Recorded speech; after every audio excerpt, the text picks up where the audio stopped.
जी, अस्सलाम वालेकुम एवरीवन। उम्मीद करता हूँ आप सब लोग खैरियत से होंगे। अच्छा, कुछ हम वीडियोस तो बनाते जा रहे हैं। लुक लाइक टू मी कि कुछ बेसिक दो चीज़ें हैं जिस पे आप लोगों को कन्फ्यूजन है।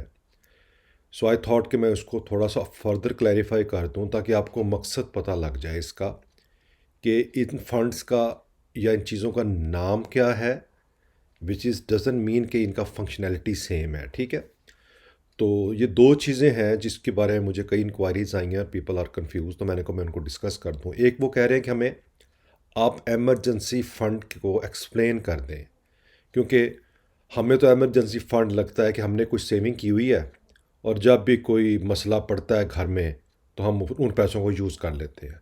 वो बेशक हमने अलमारी में रखे हैं, तकिए के नीचे रखे हैं, जहाँ भी रखे हैं, एमरजेंसी के तौर पे यूज़ करते हैं। यानी क्या है कि कोई बीमार हो गया या कोई फ़ीस देनी है या कुछ भी इशू करना है, तो लोग कह रहे हैं कि हमें लगता है कि ये इमरजेंसी फ़ंड की सेंस है। और दूसरा वो क्वेश्चन मुझे आया है कि आप हमें बता सकते हैं कि जब इंटरेस्ट रेट का स्टॉक मार्केट से क्या लिंक है, यानी कि क्यों कहा जाता है कि हाई इंटरेस्ट रेट और लो इंटरेस्ट रेट का इम्पैक्ट होता है स्टॉक मार्केट पे। तो चलो, मैंने कहा कि मैं आपको एक्सप्लेन कर दूं विद सिंपल वर्ड्स। तो अब हम स्टार्ट करते हैं इसको।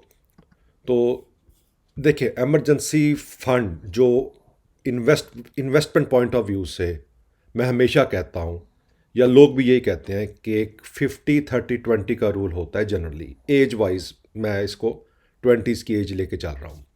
यानी 50% वो है जो आपका फिक्स खर्चा है, 30% वो है जो आप बचा के रखते हैं अपनी डिज़ायर्स फुलफ़िल करने के लिए, और 20% वो है जो कि आप इन्वेस्ट करते हैं टूवर्ड्स योर इन्वेस्टमेंट। अब इमरजेंसी फंड में जो है, ये मनी किस काम के लिए नहीं है। इट्स नॉट, आई मीन, तो it's not a money for rainy days. अब रेनी डेज दो तरह के हो सकते हैं। एक तो है कि रोज़ ही रेनी डे आया हो। कैसे? कि जी इस महीने घर के खर्चे पूरे नहीं हुए तो मैंने इमरजेंसी फंड में से निकाल लिया। वो जी बिजली का बिल देना सी तो वो ज़रूरत पड़ गई, ठीक है ना। वो जी कुछ दोस्त को ज़रूरत थी, उसको पैसे दे दिए। इन रेनी डेज़ की सेंस ये है कि आपके घर का जो फिक्स खर्चा हो, अगर किसी वजह से आप वो पूरा नहीं कर पा रहे, जब आप एज अ इन्वेस्टमेंट में आ जाते, यानी आपने इन्वेस्टमेंट स्टार्ट कर दी, आप अपने ETF म्यूचुअल फंड्स में इन्वेस्ट कर रहे हैं, किसी वजह से अगर आपकी इनकम डिस्टर्ब हो जाती है, तो ये रेनी डेज़ की वो सेंस है। ये रोज़ वाले रेनी डेज़ नहीं है। ठीक है, मैं फर्दर भी आगे एक्सप्लेन कर देता हूँ। फिर अगला है कि ये जो इमरजेंसी फंड है, it's not money to save for buying different products. ये इसी आप इसके लिए भी इसको सेव नहीं कर रहे इमरजेंसी फंड को कि मैं जी फ्रिज ले लाँगा, मैं एसी ले लाँगा, मैं मोटरसाइकिल ले लाँगा, मैं गड्डी ले लाँगा। नो, ये इस काम के लिए भी नहीं है। ठीक है, ये वोकेशंस के लिए भी नहीं है। ठीक है, ये मनी तब यूज होती है जब किसी वजह से आप अपनी रेगुलर इनकम को लूज कर जाएं, किसी वजह से भी। ठीक है, हेल्थ को लेके जॉब चली गई, या किसी वजह से आप जो इन्वेस्टमेंट कर रहे थे उसके अंदर, या जो आपकी रेगुलर मंथली इनकम है वो डिस्टर्ब हो गई, तो उस सेंस में आप इसको यूज़ कर सकते हैं। ठीक है, अब मैं फर्दर एक्सप्लेन कर देता हूँ आपको मिसाल देके। मिसाल के तौर पे आपकी मंथली इनकम जो है टेक होम 50,000 रुपये है। आपका फिक्स खर्चा क्या है कि जो कि करना ही करना है, जिसमें क्या हो सकता है नॉर्मली एवरेज, आपके घर का किराया, आपके बिजली के बिल, गैस का बिल, फ़ोन का बिल, ठीक है, कोई केबल टीवी हो गया, वो किचन हो गया, या इस किस्म के, यानी कि जो खर्चे करने ही करने हैं। फिर 30% हम रखते हैं अपने विशेज़ और डिज़ायर्स के लिए कि जी मैं फ़लाँ फ़ोन लूँगा, या बच्चों को लेके वोकेशंस पे जाऊँगा, या ख़ुद वोकेशंस पे जाऊँगा, या जो भी है। तो सपोज़ अब 25,000 यहाँ पर आपका फ़िक्स खर्चा है। 15,000 जो है वो आप साइड पे रख रहे हैं अपनी मौजें करने के लिए, पार्टी करने के लिए, और 20% सपोज आपने इन्वेस्टमेंट के लिए रख लिया। अब ये जो 25,000 है ना, आप जो मर्जी हो जाए, आप 15,000 और 10,000 को तो रोक सकते हैं, यानी कि आप इन्वेस्टमेंट नहीं भी करेंगे, किसी महीने गुजारा हो जाएगा। डिज़ायर के लिए नहीं भी पैसे रखेंगे, गुजारा हो जाएगा। लेकिन ये 25,000 ने खर्च होना ही होना। ठीक है, अब इस जब आपने इन्वेस्टमेंट में आना है तो आपने ऐसा अरेंजमेंट करना है कि पहले आपके पास कम से कम 6 महीने का 25,000 हो, यानी कि आपका जो फिक्स खर्चा है वो आपके पास 6 महीने का बैंक में पड़ा हो। ये एक 50,000 राउंड मिसाल है, ये मत कहना कि अली भाई 50,000 का यानी कि चाहिए देना, नहीं, हर एक इनकम डिफरेंट है। ये एक आपको मैं फिक्स्ड की सेंस बता रहा हूँ। तो इसका मतलब क्या है कि अगर आप 25,000 हर महीने लगाते हैं तो जो आपका फिक्स खर्चा है, तो 6 महीने का आपके पास 1,50,000 जो होगा वो आप एमरजेंसी फंड डिक्लेयर करेंगे। आप समझ लग गई? यानी कि ये वो पैसा नहीं है जो थोड़ा सा भी मुश्किल आई, थोड़ा सा भी रेनी डेज आया तो आपने इस्तेमाल कर लिया। नो, जब क्योंकि हम प्रोटेक्ट कर रहे हैं, क्योंकि अगर आपके पास ये 6 महीने का खर्चा नहीं होगा तो आप क्या करेंगे? आप अपने घर की चीज़ें बेचेंगे, आप अपने स्टॉक बेचना शुरू कर देंगे लॉस पे, जिस प्राइस पे भी। आप ईटीएफ निकाल देंगे, म्यूचुअल फंड बेच देंगे, जो मैं नहीं चाह रहा, जो कोई भी नहीं चाह रहा। इसमें यह हो जाएगा कि किसी वजह से अगर इनकम नहीं आ रही तो 6 महीने के अंदर तो कोई ना कोई अरेंजमेंट हो ही जाएगा ना, नई जॉब मिल जाएगी, थोड़ा स्टेबिलिटी आ जाएगी, तो अब दोबारा से ये ये 10,000 और 15,000 जो है उसको दोबारा से आप खर्चना शुरू कर देंगे या सेव करना शुरू कर देंगे। लेकिन अगर ये आपके पास नहीं होगा तो आप नहीं कर पाएंगे। ठीक है। अब दूसरा क्वेश्चन आता है कि जी अब ये 1,50,000 जो 6 महीने का है, इसको मैं कहाँ रखूँ? इसको मैं अलमारी में रखूँ, दराज में रखूँ, गद्दे के नीचे रखूँ, कहाँ रखूँ? नहीं, कहीं ना रखो, तरीकाकार समझो।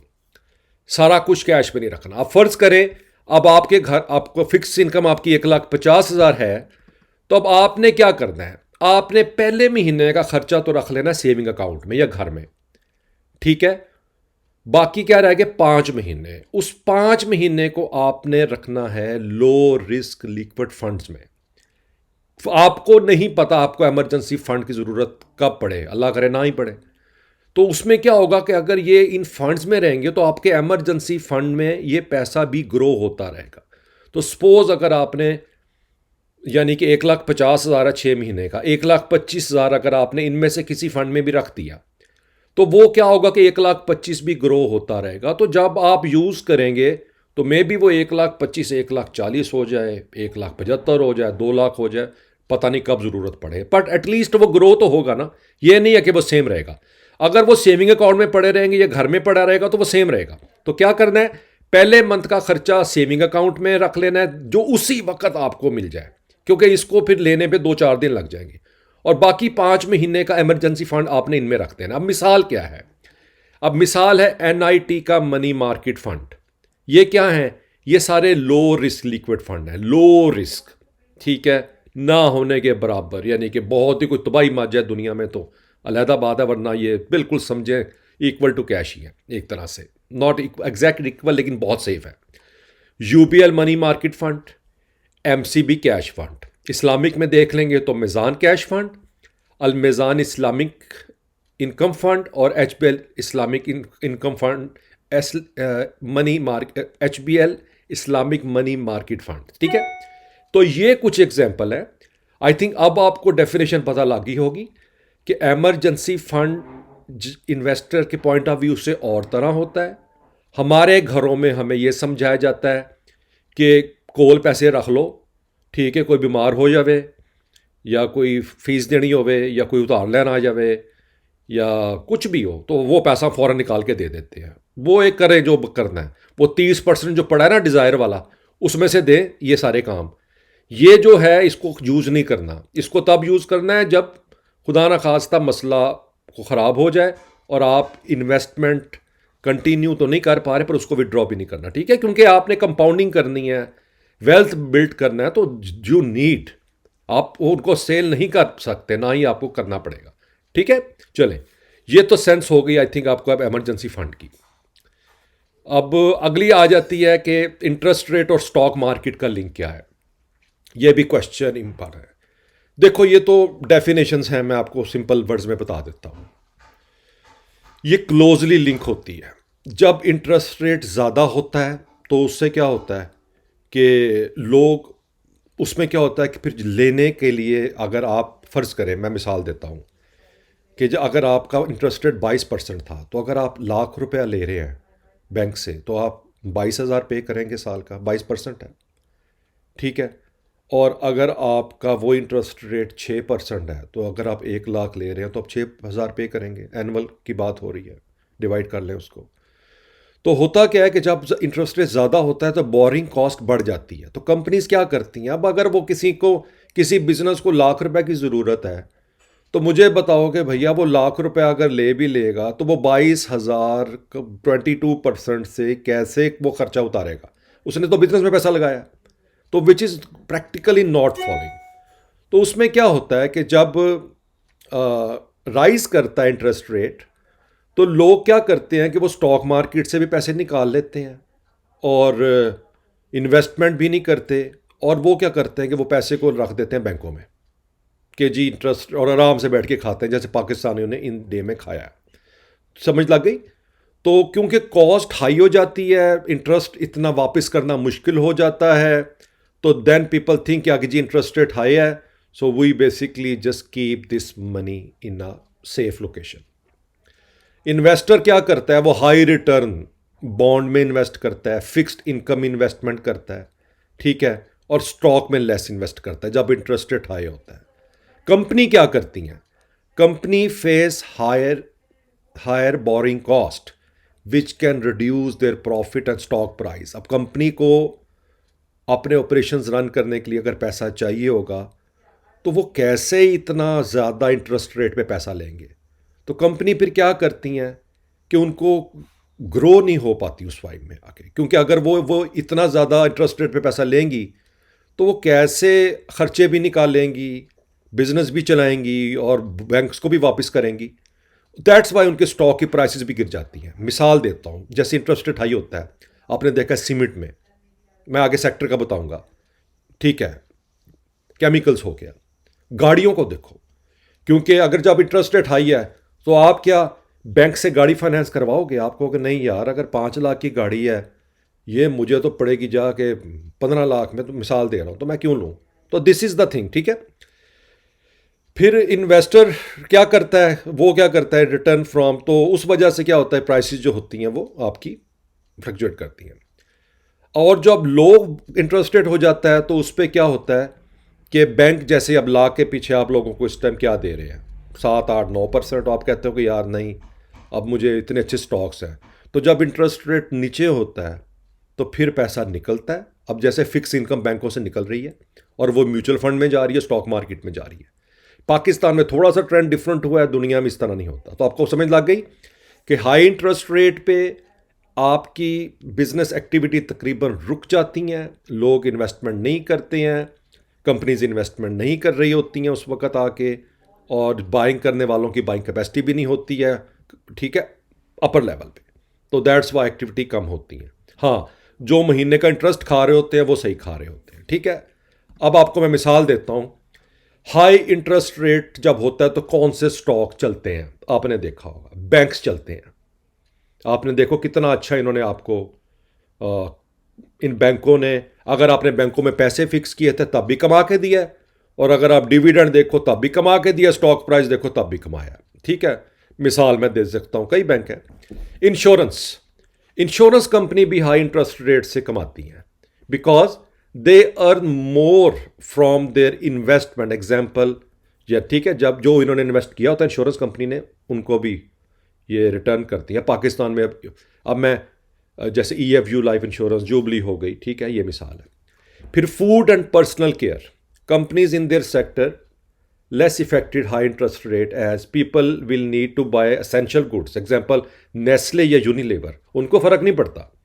नेस्ले का आपने प्रोडक्ट लेनी है, जो दूध है या जो भी इनकी मिसालें हैं, ठीक है ना, यूनिलीवर का भी, बच्चों का हो गया, या जो भी एसेंशियल है, तो ये हाई इंटरेस्ट रेट पे भी कमा रही होती हैं। एनर्जी कंपनीज, ठीक है, यानी कि जैसे कि अब OGDC है या PPL है, इनके अभी लोगों ने अब करना ही करना है, पेट्रोल तो यूज़ होना ही होना, ठीक है ना। तो ये, और इसके अलावा डॉलर बेस्ड एक्सपोर्टर्स, जैसे आपकी टेक्सटाइल इंडस्ट्री होगी, लाइक निशात मिल, गुल अहमद, ये जो भी क्या करते हैं, ये भी हाई इंटरेस्ट रेट पे कमाते हैं। और कंपनीज लो डेट, जैसे नेस्ले है, जिनके पास बहुत अच्छा पैसा है, उनके ऊपर डेट लो है, तो दैट्स वाई मेक सेंस। तो अब समझ लग गई तो जब भी अगर आपने स्टॉक में इन्वेस्ट की हुई है एज अ ट्रेडर्स, लेकिन आप तो लोग क्या करते हैं, वो कहते हैं चंगे वेले से एकदम स्टॉक डिग पे। जब इंटरेस्ट रेट गिरेगा तो वो सारी कंपनीज भी गिरना शुरू हो जाएंगी जिनका डायरेक्ट लिंक होगा।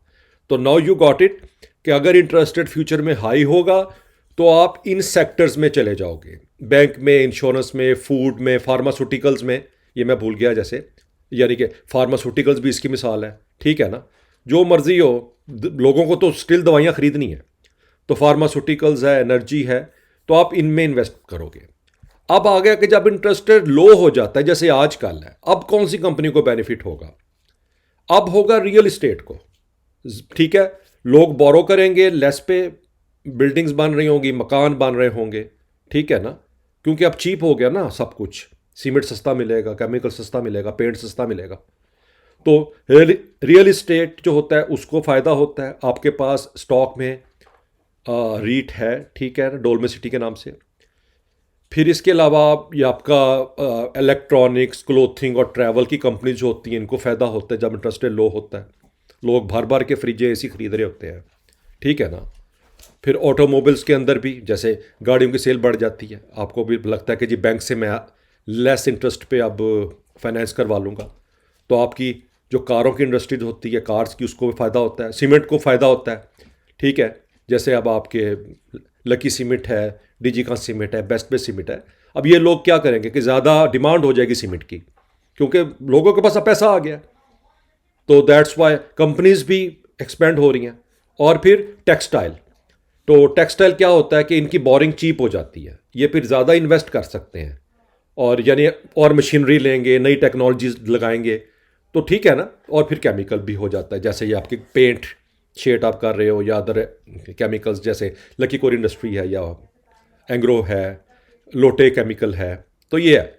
तो आई होप कि अब आपको समझ लग गई होगी कि लो इंटरेस्ट रेट और हाई इंटरेस्ट रेट से स्टॉक्स मार्केट के क्या लिंक्स हैं, ठीक है। आई एम श्योर ये क्लैरिटी बहुत ज़रूरी होती है, और ये ज़रूरी है जब आपने लॉन्ग टर्म में इन्वेस्टमेंट होना करनी है। आगे अब आपको पता लग जाएगा कि अगर इंटरेस्ट रेट बढ़ रहे हैं तो मुझे किन स्टॉक्स में जाना है, इंटरेस्ट रेट कम है तो मुझे किन स्टॉक में जाना है। इसलिए जब हम पोर्टफोलियो बनाते हैं लॉन्ग टर्म का, तो हम इन फैक्टर्स को जेन में रखते हैं, ठीक है। अब अगर आपका पोर्टफोलियो है तो आपने फिर हर सेक्टर से एक एक स्टॉक लिया होता है, तो यू नो कि अगर जो भी इंटरेस्ट रेट चेंज होगा, अगले 20 साल की इन्वेस्टमेंट है तो बहुत कुछ चेंज होगा, तो योर पोर्टफोलियो स्टिल ओके, ठीक है, make sense.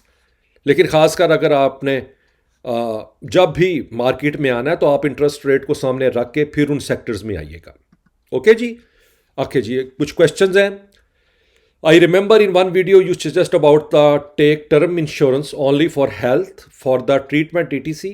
I was not able to find that. Can you please explain a bit more, and from where we should get term insurance from Pakistan with its benefit of age 45 plus? बिल्कुल मैंने कहा था, देखिए दो अलग चीज़ों की आप बात कर रहे हैं। हेल्थ इंश्योरेंस तो एक डिफरेंट चीज़ है, टर्म लाइफ इंश्योरेंस मैंने बात की थी। तो मैंने आपको बोला था कि आपने टर्म लाइफ इंश्योरेंस वो लेनी है, सपोज आपने 70 साल के लिए अपनी लाइफ को इंश्योरेंस किया है, तो आपने उनसे ये कह के लेना, जी मुझे 70 साल की एज तक इंश्योरेंस चाहिए लाइफ की। अगर खुदा ना खास्ता मुझे कुछ हो जाता है तो मेरी फैमिली को फिर पैसे जो भी प्रीमियम होगा मिलेगा, और अगर मुझे कुछ नहीं होता तो मुझे वापस कुछ नहीं चाहिए। जब आपने इंश्योरेंस को एज ए इन्वेस्टमेंट नहीं लेना, एज ए प्रोडक्ट लेना है, ठीक है। तो आपने इंश्योरेंस ले लेनी है, लेकिन टर्म लाइफ इंश्योरेंस वो जिसके में आपको वापस कुछ ना मिले, क्योंकि वो बहुत चीप मिलती है। लोग तो आपको कहेंगे नहीं जी ये 500,000 ही आपने ज़्यादा देना है। नहीं, जब आप कैलकुलेशन करोगे तो आप टर्म लाइफ इंश्योरेंस में अगर उसको एज अ प्रोडक्ट लोगे तो आप ज़्यादा पे करोगे, अगर आप उसको एज अ इंश्योरेंस लोगे तो आप कम पे करोगे, ठीक है। मैंने ये 3 कंपनीज हैं, आप इनमें इनके लिंक में डाल रहा हूं। एक हो गया आपका इंश्योरेंस बाजार, ठीक है, आप इनके साथ भी बात कर ले, ये भी ऑपरेट करती हैं पाकिस्तान में। तो प्रॉबली ये इनका नंबर है 0300-016, मैसेज वगैरह कर लें और आप अपनी डिमांड बता दें इन, और आप खुद भी जो है वो इंश्योरेंस को फाइंड कर लें। सपोज आपने लाइफ इंश्योरेंस पे जाना है तो आपको ये कंपेयर करके दे देंगे, ठीक है। ये देखें, लाइफ इंश्योरेंस पे आप गए, आप थोड़ी बहुत ही अपनी डिटेल दें, ठीक है, लेकिन पहले पैसे मत दीजिएगा, पहले मेक श्योर कर लीजिएगा।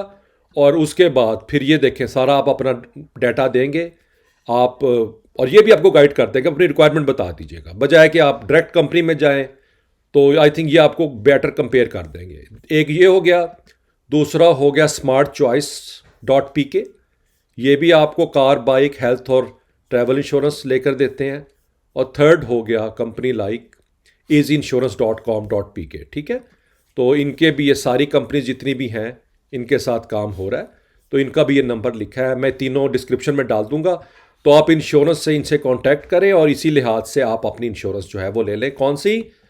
टर्म लाइफ इंश्योरेंस, जिसमें वापस कुछ नहीं चाहिए और मैक्सिमम एज तक आपको लाइफ इंश्योरेंस करे, और आपकी हेल्थ इंश्योरेंस, ठीक है।